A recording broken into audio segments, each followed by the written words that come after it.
சென்னை சாந்தோமில் உள்ள புனித தோமையார் தேசிய திருத்தலத்தின் ஆண்டு பெருவிழாவின் முக்கிய நிகழ்வான தேர்பவனி நிகழ்ச்சி வெகுமரிசையாக நடைபெற்றது. சென்னை சாந்தோமில் உள்ள புனித தோமையார் தேசிய திருத்தலத்தின் ஆண்டு பெருவிழாவில் கடந்த புதன்கிழமை பேராலய அதிபர் வின்சென்ட் சின்னதுரை கொடியேற்றினார். அருள் தந்தையர், அருள் சகோதரிகள், துறவரத்தார், பங்கு பேரவையினர் மற்றும் இறைமக்கள் என திரளானவர்கள் கொடியேற்ற நிகழ்வில் பங்கு பெற்றனர். அதனைத் தொடர்ந்து விழாவின் முக்கிய நிகழ்வான தேர்பவனி நடைபெற்றது.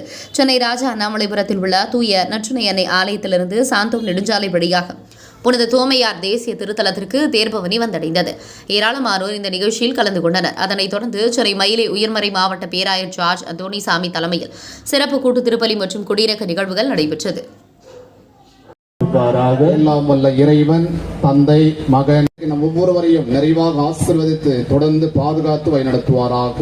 ஆமென். சகோதரிகளை மீண்டும் நினைவுபடுத்துகிறேன், இது ஒரு சாட்சிய பவனி, வேடிக்கை வினோதம் அல்ல. எனவே வேண்டும்.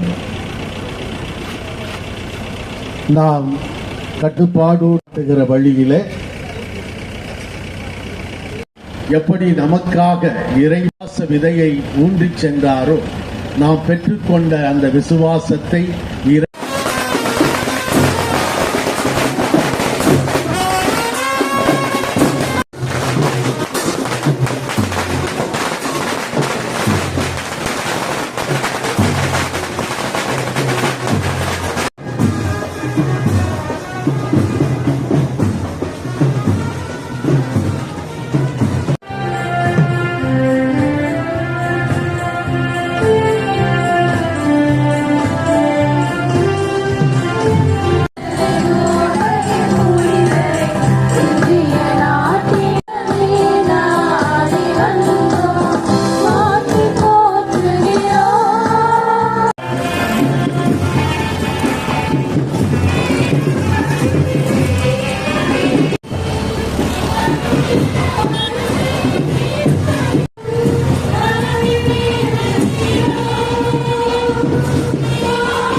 Thank you.